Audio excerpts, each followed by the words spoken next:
Pass Around the Smile is like your go-to friend, the one that lifts you up and backs you till the end. She's there to guide and inspire, challenge and teach, and remind you that your best self isn't out of reach. Self-development, manifestation, self-love and more, it's time to trust the process more than ever before.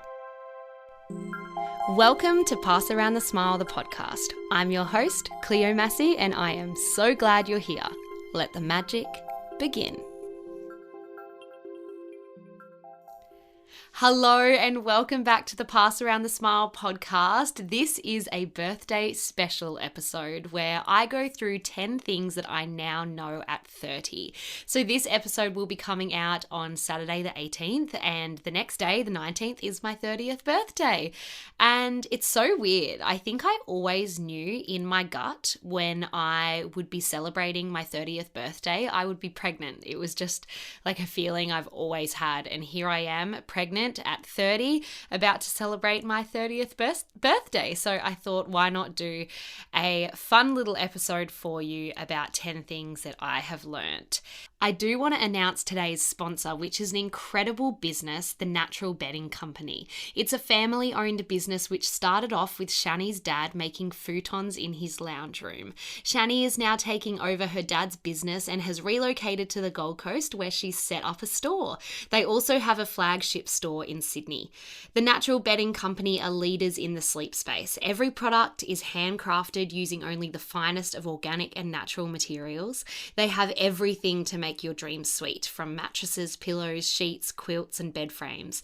What I've noticed is it's become pretty normal to spend quite a bit of money on things like outfits for special occasions, or maybe even Christmas decorations that are used once a year. But what I'm slowly learning as I'm approaching 30 is that I'm ready to spend money on the more important things, like the bed and bedding I'm sleeping on every single night. Especially through a business where the materials are all sourced ethically and sustainably with no nasties. It is an absolute yes from me. Go lie on one of their dream beds and try their pillows for yourself if you're around the Gold Coast or Sydney. I've popped the Natural Bedding Company's details in the show notes, and they have been kind enough to share a 10% discount code for the Pass Around the Smile family, which is Pass Around the Smile 10 in capital letters. All right, let's get into this very exciting episode. So number one out of the 10 things that I now know at 30 is that not all thoughts are truth. I have definitely lived a lot of my life thinking that everything that I think must mean it's a fact, must mean it's true. And this has caused me so much stress, so much anxiety and worry. And it has also made small things that could very likely just disappear so much bigger, because I assume and I spiral, and, we naturally have a negativity bias in our minds, which does make it easy as humans to grab something, focus on it, assume the worst, create stories in our mind. And this comes from how we were brought up, or the stories that we were told, or the limiting beliefs that we have held in our subconscious mind. So it's all natural and it's all normal, but the thing is that not all of your thoughts are truth. And we know, well, if you listen to the Pass Around the Smile podcast, you'll know that we have 50 to 60,000 thoughts a day. I think I changed that a bit. I actually think it might be 50 to 70. Anyway, we have so many thousands of thoughts a day. Of course, not all of those thoughts are truth. Think of all the thoughts that you have ever had in your whole entire life. Not all of those thoughts came true. Not all of those thoughts were facts. So I hope that can reassure you that on the days where you are, grabbing onto these thoughts and thinking that your mind is telling you a hard truth, that actually it's very likely that it's not true at all. I used to think, because I am quite an intuitive person, that every thought I had was a fact or was the truth because I was intuitive. I thought I was almost like seeing the future or feeling things that were, right or wrong, or I would think someone was talking about me, or I would foresee a bad thing happening with work, and I would think that it was the truth because I am a spiritual kind of intuitive person. But time and time again, I have been proved to myself that this is not true. And it brings me so much reassurance and makes me feel a lot more relaxed when I do remind myself that not every thought that filters through my mind is a fact. Very often too, our thoughts can stem and then spiral from other people's behavior. Depending on what mood we're in or what limiting beliefs we're holding on to that day, we can take what they say or the look that they give us or what they don't say, and we can make a story up in our mind, act as if it is the truth, and then our mind and our body and our soul, our vibration reacts as if it is the truth. And obviously that is going to block ourselves from living a positive, free-flowing life. So that is the first lesson. Moving on to the second lesson that I've learned is that you won't be everybody's cup of tea, and that is absolutely okay. I'll never forget back when YouTube had the dislike button. They don't have the dislike button anymore, or they do, but they don't count it, which I think is so great. But it was back in that day, and I was watching a Beyonce film clip, probably, I don't know, one of her great songs. I mean, they're all great. But I was watching one of them, and the dislikes, there was like 1 million dislikes on it. There was like probably 30 million likes, but there was 1 million dislikes. And I remember looking at that and just thinking, this woman and this music video and this song and the dance moves and everything, to me, in my opinion, is so perfect and so amazing. How could anyone not like this? Like, how could anyone fault something so incredible? And it was such an amazing realization for me that I have kept forever, that if 1 million people, and that's just 1 million people that saw that, there would have been millions and millions of other people in the world who also didn't like this film clip or the song or the costumes or whatever it was that upset them. It really did teach me that we are not going to be everybody's cups of tea, even if you are Beyonce, who in my mind is like the most incredible woman ever. And it kind of took the pressure off me to want to be everyone's cups of tea, because even if I became Beyonce, I wouldn't be everyone's cup of tea. So why was I constantly putting this pressure on myself to be everybody's cup of tea? Now, I growing up was on a TV show. I've mentioned to you guys before, H2O Just Add Water, and I was subject to a lot of online bullying. So I knew I wasn't everybody's cup of tea. I got some awful, hateful comments. Back in the day, it was on YouTube a lot. And it was awful reading these things about myself, not just about my character Kim, but about me personally. So from a young age, I knew that I was disliked by so many people, which was a really yucky feeling. And especially at that age where you're kind of just finding yourself, you're not very confident in who you are yet, you're trying to fit in. And I will admit that I think from this, I became a little bit of a people pleaser. I wanted everybody to like me. I didn't want to hear or read anything negative about me. I mean, who does? And what I began to do then was compromise who I was as a person. I started to compromise my values and beliefs to fit in or to be liked. When we compromise who we are by doing this, we're pushing our values and beliefs to the side, because instead of honoring our values and beliefs, we would rather be liked and be given that kind of approval and validation from those around us. That may seem easier at the time than stating your opinion or setting a boundary, which might upset or disappoint the people around you. It might give them an excuse to talk about you or to make up stories about you, whatever you are thinking in your head. Again, dependent on your mood. If you're feeling anxious at the time, setting a boundary or, stating your opinion, sticking up for yourself or another friend, that's too much. You're clouded by your anxiety. So sticking to your values and beliefs and being really strong and confident in that moment usually isn't possible. But I mean, say you are not anxious and you would still just rather be liked and fit in than, challenge other people or disappoint other people, make other people feel uncomfortable, because instead, it is way more comfortable for you to just fit in, be polite, be loved, be liked, be praised, which again is normal human behavior. I did that for far too long, and I now know that I am not going to be everyone's cup of tea, and that's absolutely okay. And what other people think about us is absolutely none of our business. I think the thing is, if you do everything through love, all of your actions and your words come from your heart and a place of love and empathy, then you have done nothing wrong. And if in that case you are, being talked about or judged or disliked by anyone around you, well, then you stuck true to who you are, your values, your beliefs, your truth. You're stepping into your power, and it's not up to you to impress everyone. It's absolutely impossible, and it's exhausting to think that you could impress everyone, and it's exhausting to think that everyone could like you. Everyone is always going to have differing opinions. Look at politics. There's always two sides. Well, there's way more sides than just two. But, when people are voting, people get so strong in their opinions. So just getting comfortable in the fact that you don't have to be liked and accepted by everyone. But as long as you are moving through life through the lens and the feeling and the vibration of love, then you are doing all you can. And it can be hard sometimes, especially if a situation has got particularly yucky, for example, and maybe you hear some people talking about you in a really yucky, negative way. Yeah, that can be a really hard pill to swallow. But you need to remind yourself of who you are.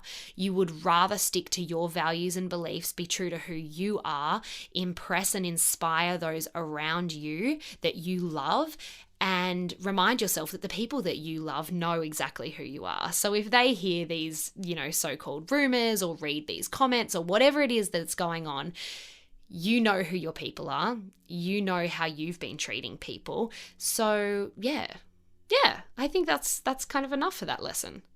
Number 3 is it's okay to desire money. I've talked about this in the podcast before, but I think there are lots of statements around money that are negative that are actually glorified. Like, I'm so broke, I don't have enough money, I'm living paycheck to paycheck. It's almost like not celebrated, but like used in a humorous kind of way and in a self-deprecating kind of way. But it is doing so much more damage than you think. Of course, we think that we are protecting ourselves by saying these things because we're kind of announcing to the people around us that like, oh, I can't pay that much of the bill, or just letting you know, like, I won't be able to go on that holiday because of X, Y, and Z, like I don't have enough or whatever. So we think that we're protecting ourselves, but we're literally announcing to the universe that we don't have enough. And for a very long time, I didn't actively manifest money because I thought it was materialistic. And I wanted to manifest things that had heart and integrity and felt really like purposeful. But the thing is, money can be purposeful. You can use money to do really good things. Not only will money make you feel incredible, but you can use your money to make other people feel incredible as well. I won't go too far into the manifesting sense of money because we've talked about that a lot, but having a reason behind the money you are manifesting is so important. Not just manifesting money for money's sake. Why do you want the money? How is it going to make you feel? What are you going to do that is going to make other people feel really incredible with the money that you are manifesting? I think that we need to be a little bit more unapologetic about wanting and desiring money. It is kind of looked down upon when people say statements like, I have been saving so much lately, or, I bought this expensive handbag, or oh my gosh, we bought our 5th house, or whatever it is. It can, of course, sometimes, depending on the situation, be looked at as like, oh, that's going to put someone else down, or you're, up yourself, or you're gloating. Yeah, in some situations it can seem like that, and it can be like that depending on where you are coming from. But I think we need to get a little bit more comfortable with the fact it's okay to desire money, and you deserve to have a lot of money. There is more than enough money to go around for everyone. It's just energy. Literally, money is just energy. And the more that you attract, the more you will inspire those around you to attract money. So something that I am now getting more comfortable in my 30s is attracting money, desiring money, talking about money in a positive way. Wanting money does not make you greedy or materialistic. And if others are viewing you in that way, again, it's a reflection on their limiting beliefs and their struggles rather than yours. Of course, again, we don't want to gloat. We don't want to make people feel bad, but being comfortable and having a positive relationship with money is so powerful, so important, and you absolutely deserve to feel that. Lesson number 4 is not every problem is yours to fix. I am 100% guilty when my family or my friends are going through something bad or have a problem. Whether they come to me or not, I feel this responsibility to fix it for them. Very often when a friend or a family member comes to you for advice or help, they actually don't want you to fix the thing. They just want an ear and maybe some validation for how they're feeling. Yeah, of course, in some circumstances, they do want you to fix the thing, but that is another lesson within this lesson, is that not every problem is yours to fix. So you really have to be able to set those healthy boundaries. Where are you going to let their problem become your problem? Sometimes if it's your child or, a really close friend or whatever, it does a little bit. We've got to be a little bit realistic here. But what we want to focus on doing is seeing through the eyes of empathy, not sympathy. So we don't want to feel their energy so much that, let's say a friend comes to us and they're heartbroken and they leave the catch up, and you inside after are just feeling sick and absolutely heartbroken for them. Again, a normal human reaction, and it does just mean that you probably are a beautiful person who cares about this friend so much, but you are seeing through sympathy, not empathy. You want to be able to separate yourself from that so that you can continue moving forward in a positive way for you, but also so that you have the capacity to come up with the advice and the help and the energy that they need from you. Because if you sink down to their vibration, you'll be just sitting in that low, upset, heartbroken vibration with them. And while misery loves company, you don't want to do that to yourself, and you also don't want to do it to them. Even though it might feel good in the moment for them that, oh, my friend is really going through this with me, it's not going to help them in the long run. So next time someone that you love needs help, or maybe it's not someone that you love, maybe it's a colleague at work that's like, oh my gosh, I'm so snowed under. I really need help with this presentation. I've got, the kids are sick, and you start feeling really sorry for them. And then all of a sudden you think, I'm going to have to do their whole presentation for them. Find boundaries that feel right for you. It is lovely to be a helpful person that does things for others through love. And of course, that will come back to you in many ways, but you also need to respect yourself enough not to give all of your energy away. Is it your problem to fix? Or could you support in another way?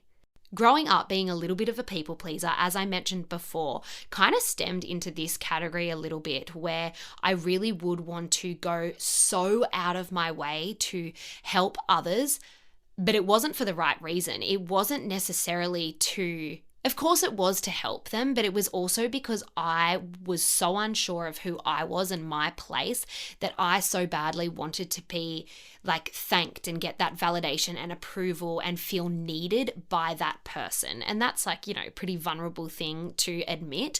But I am so glad that I have kind of grown out of that and realized that I don't need to do that to fit in or to be loved, to feel that approval from other people. And if you are feeling this now, it is so normal, but I want you to know that you being you is more than enough, and it is okay to say no.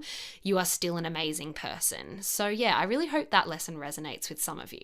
Number 5 is something else that I've talked about on this podcast quite a bit. It's taking a break propels you forward.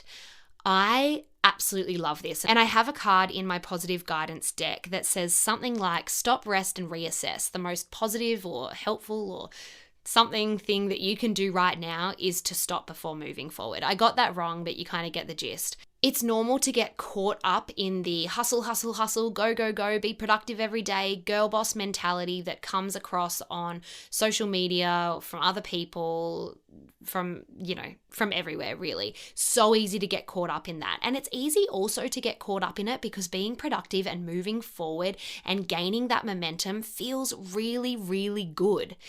However, if you keep pushing and pushing and pushing when you are getting sick or when you are burning out or when you just have creative fatigue, you aren't doing yourself, your ideas, your manifestations any favors. And while it can be so hard to stop because you think that stopping is going to stop the momentum, you think that you may be judged for lying on the couch or for not going to work, whatever it is, there's many, many reasons that come into this.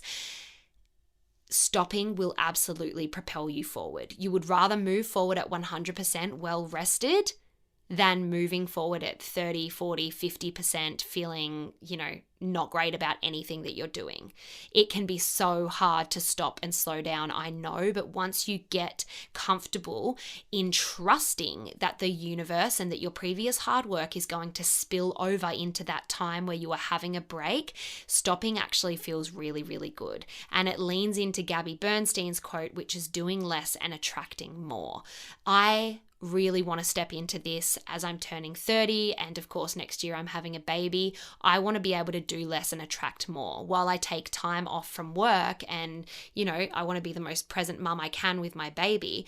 I want to really step into that faith and that trust that the universe and my angels, they're taking care of things for me. They're more than capable of bringing me miracles and continuing the momentum that I have previously worked so hard to gain. What happens is when we step back, we actually allow the universe to work with us, to co-create as we move forward.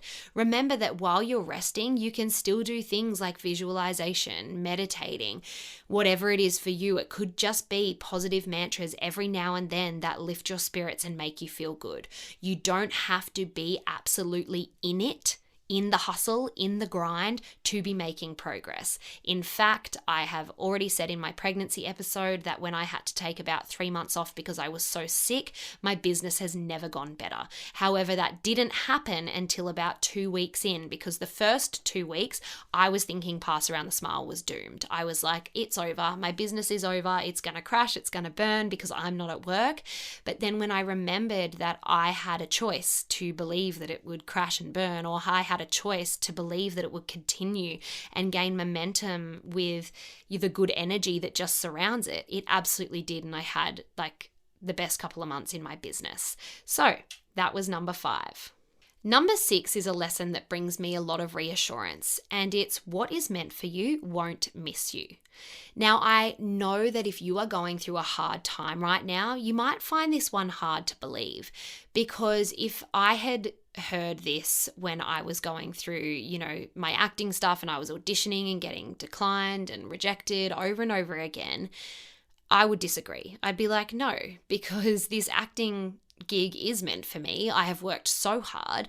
I am actively manifesting it. I know I would enjoy it. I know it fits into my future perfectly, and it has missed me. So that doesn't make sense. But now, as time has gone on and I finally listened to my gut and to my guides, I was proven wrong. I didn't need that at all. It was meant to miss me. And it can be a hard truth that some of the things that we do want aren't meant for us, but trusting that so much good is meant for us that we can't yet see, I think is really exciting. And what it means is when something does miss us, when something does seem to be going wrong, or you seem to be failing, or whatever it is that you are perceiving it to be, it's just reassuring to know that as much as this sucks, maybe it was meant to miss me. And if that was meant to miss me, something else is meant to get me. And it can also provide reassurance when you are working hard for something and that thing doesn't seem to be coming to you, that if it is really meant for you, it will eventually come. It won't miss you. Again, you get to choose to believe that this is true or not. And I think sitting in the belief that what is meant for you won't miss you is really nice. It's a really comforting feeling. I also think here you want to trust that what is kind of brought to you, put on your heart, put on your soul, it's put there for a reason. That's the universe trying to have a say in your life and be like, listen, we're sending you hints, even if they seem small, unexciting, and off path at the time, just like Pass Around the Smile did for me at the start. It was a small, unexciting idea that was totally not on path for me. But I finally learnt to let go, trust the process, and listen, and that's when everything began to flow. Pass Around the Smile was never going to miss me because it was so meant for me.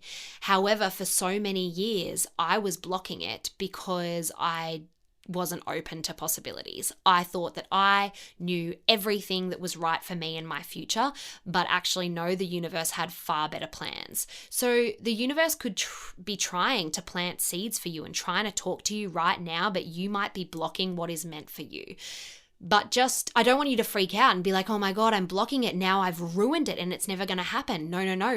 Remember the quote. What is meant for you won't miss you. Number 7 is good things always come from failure. I don't really like to use the word failure because I don't think we could ever really fail. But just for this, let's use the word failure just because it makes sense and we all know how we can feel when we feel like we're failing. Failing shows you what didn't work. And then in turn, it takes you closer to what will work. We all know that when we fail, we learn lessons like patience and strength, and we get, propelled closer to our life purpose. Yes, and that's all well and good. But when we are in the crux of feeling like a failure, we don't want to hear that. We don't want to learn another lesson. I know last week I had this week that was it was like obstacle after obstacle. I was exhausted. I just felt like the world was a little bit against me. And I was like, universe, I'm done learning lessons. Like, I don't want to learn any more lessons. But of course now, and it's only like a few days later, looking back, I'm like, oh, I learned that. I learned this. I did that because of that happening and because of this happening. And that's only a few days later. I really do think that one of the most amazing things that comes from failure is building your strength of character. It really does build who you are from your core outwards. And that's something that's hard to do on your own. And I really do think that failure actually helps us do this. I hope this conversation can help you not fear failure as much, because when we fear failure, that's when we don't create the business. That's when we don't go on the date. That's when we don't apply for the uni course that maybe we're not quite qualified for. And then in turn, we're not chasing our dreams at all and we're not trying at all. So how will we ever know? But when we remove that fear of failure, because we can trust that, failure might hurt and it might be humiliating at the time and it might feel really yucky, but I do know that I'm going to learn X, Y, and Z. And I do know that at the end of the day, I tried. Because you can either try and fail and learn all of these cool things and be more directed to your life purpose, or you can try and it works. So you definitely want to try. You just never know. I also do find that failure always brings answers. It tells you what isn't working and it shows you what could work. Personally, every time that I have perceived myself as failing, again, I don't really like the word, but like I have felt like a failure so many times in my life, that is when I attract the signs and the coincidences and the help from the universe that I was desiring in the first place. It's kind of like the universe is like, I'm not going to help you until you help yourself. And then you go and you try the thing. And then maybe it doesn't work, for example. And then they help you along because you've now narrowed it down. So yeah, try things and don't worry about failing, because we all fail and failing isn't really failing, and failing brings so much good anyway. And you might not fail at all. It might go really well. Number 8 is saying no and setting boundaries isn't mean it's healthy. Oof, I love this. Now, I have been trying to say this one quote in quite a few of my episodes and I always stuff it up. I finally just found the quote to read because it's one of my favorite quotes ever, and it was actually on my vision board for last year, and I'm really proud of myself because I feel like I've honored it. So the quote is, calm yet assertive, gentle yet bold, kind yet strong. Because we don't want to be pushovers. We don't want to be people pleasers. While, yeah, it might make other people feel good, does it make you feel good? You can still be a good friend, a good listener, a helpful colleague, a beautiful mum, a giving friend. You can still be all of those things, yet you can still be assertive. You can still create your boundaries. You can still put people in their place when it's needed. You can still be strong. because we don't want to crumble and compromise our values and beliefs, as I mentioned before. We can do this all at once, and I think that that is so exciting, and for me, it makes me feel really empowered.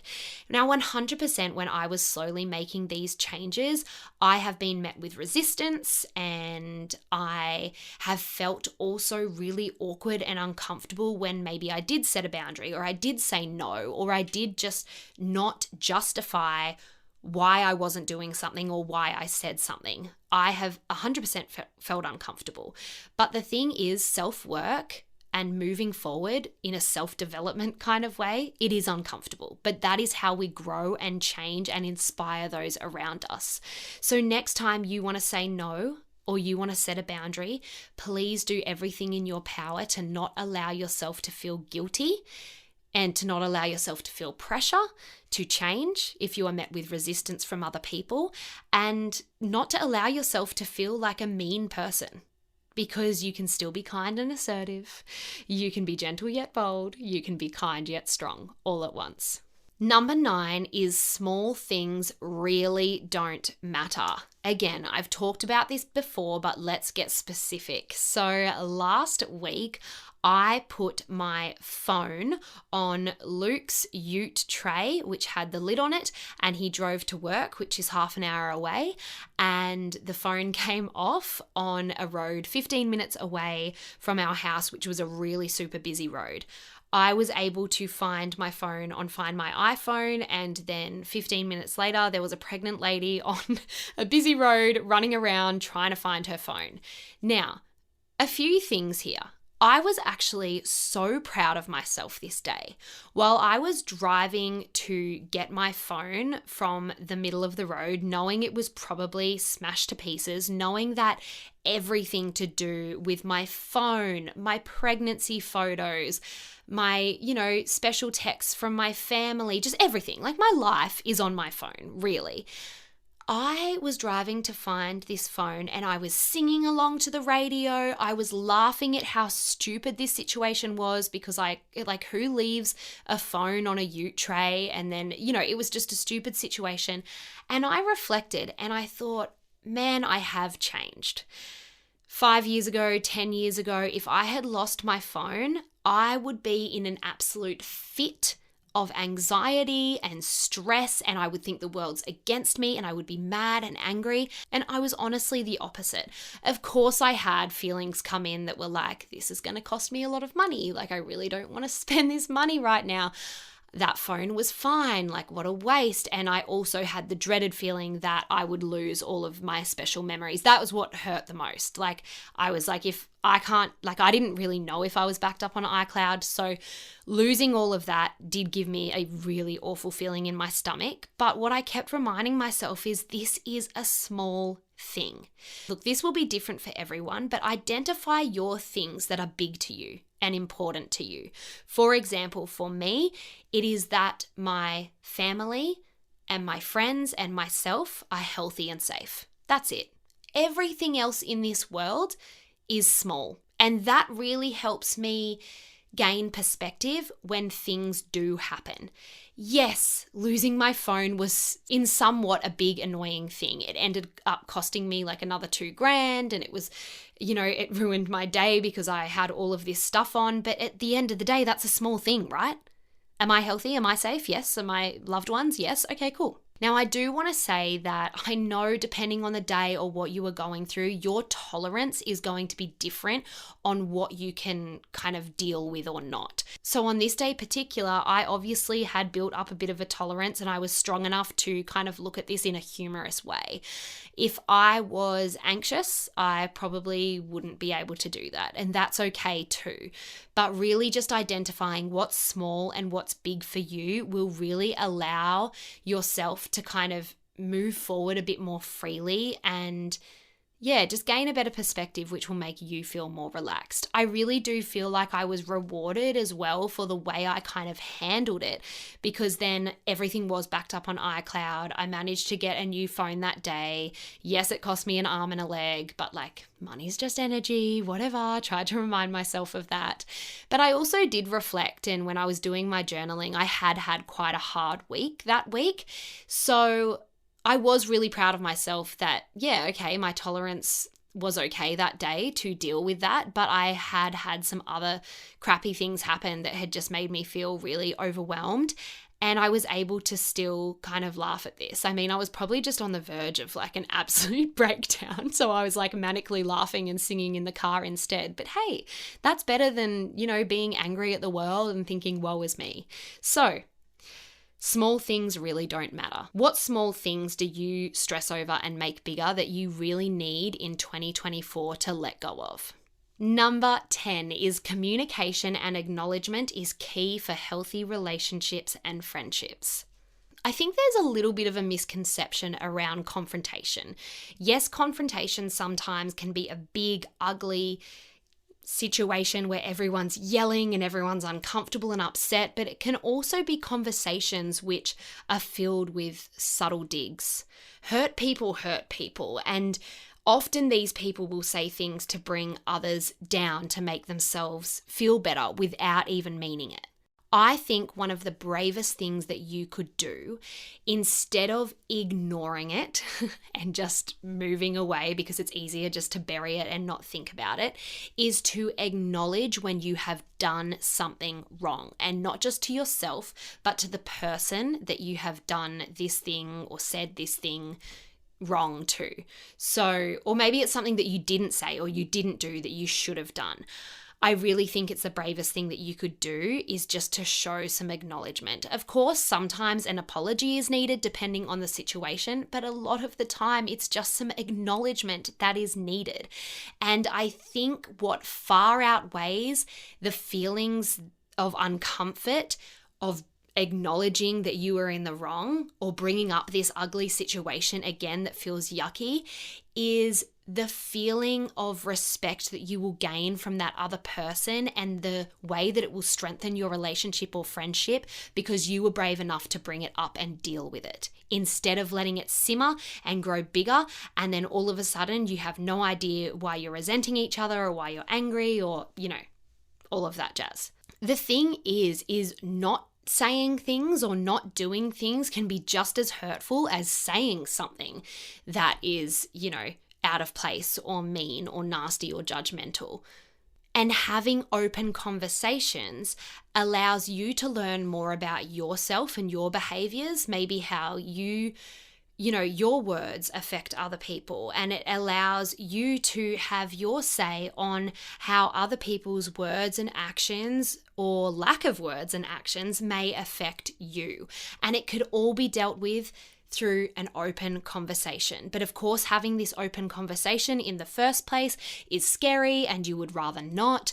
But I mean, personally, I have had some situations with friends in the past where I was hurt and I would absolutely rather just forget about it and move on. But I knew that I couldn't forget about it realistically, and that I would move on, but I would never forget that hurt feeling.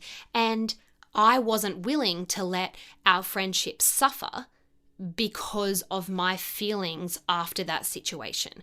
So what I did was I had an open conversation, and it was the most scary, uncomfortable thing ever, but we both cried and we both realized that there was so much involved and there were so many feelings, and I realized that she was acting that way because of something so external to me, and it just allows us to learn more about each other and come out stronger than ever, which in my case this friendship absolutely has.